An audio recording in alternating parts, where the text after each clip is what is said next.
According to CBS News polling, President Biden is losing support among black voters in Georgia. That's compared to how he did in 2020.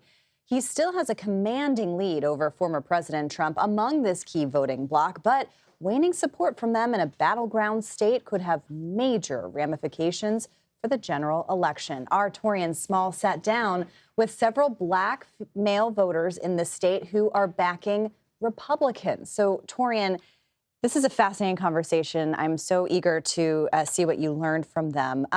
Why are these voters that you spoke to inclined to some conservative ideas? Yeah, so two things, Caitlin. I met with canvassers with the New Georgia Project. It's a left-leaning black voter advocacy group in the state, and they're telling me that they're seeing young black men be more open to considering Trump because they are the targets of misinformation. Part of that is the accomplishments or opportunities or these perceived opportunities for that community is being attributed to Trump in their minds wrongly instead of Biden or even Obama. But this group of black conservative men I sat down with said that they want to buck the idea that black men have to belong to the Democratic Party. Here's a bit of our conversation.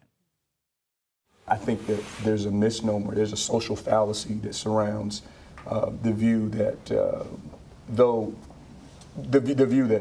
because the vast majority of black men voted for the Democrat Party, that there isn't a lot of conservative values there. Black men are very much looking for their opportunity to do it on their own, and they're not looking for necessarily for government to deliver something to them.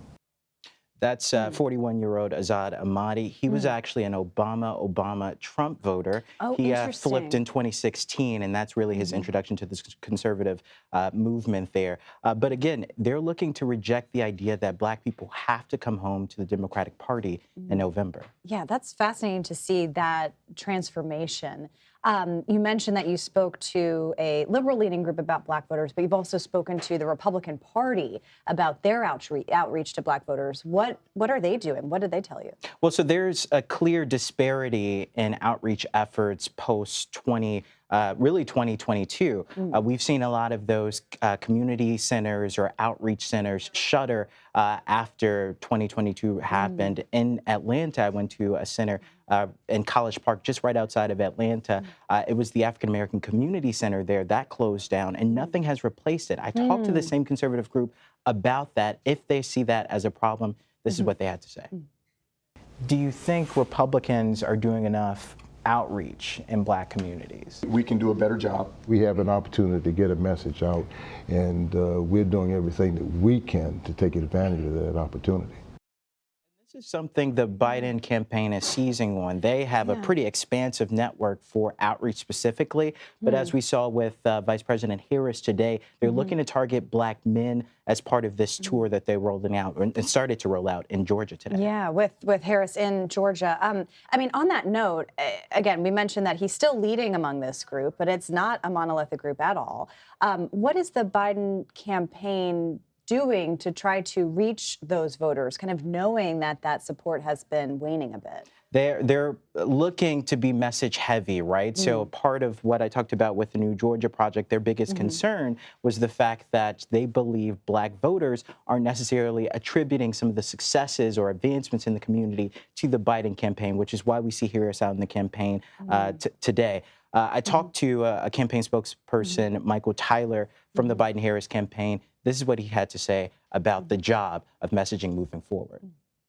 Yeah, well, I'd say this is exactly what a campaign is for, right? To relentlessly communicate, do the outreach, talk to voters day in and day out from now until Election Day. That's exactly what this campaign is doing. That's why we made the earliest and largest investment in reaching black voters going all the way back to August of last year, right? Running ads in places like Atlanta, Detroit, Philadelphia, Milwaukee, making sure that we are directly talking about that record of accomplishment. And they're doing this type of outreach through the coordination of both state and local Democratic parties. On the Republican side, like we talked about, that outreach is really depending heavily on these ancillary groups like the Georgia Black Republican Council, like the Black Conservative Federation. They don't have the infrastructure they once had to do the comprehensive outreach to the black community that they used to. So some ground to make up here, but still those numbers, I'm sure, startling for Democrats. key voting bloc in a key state. Thank you for covering it for us, Taurean. Thank you so much. That was great. Great to see that interview.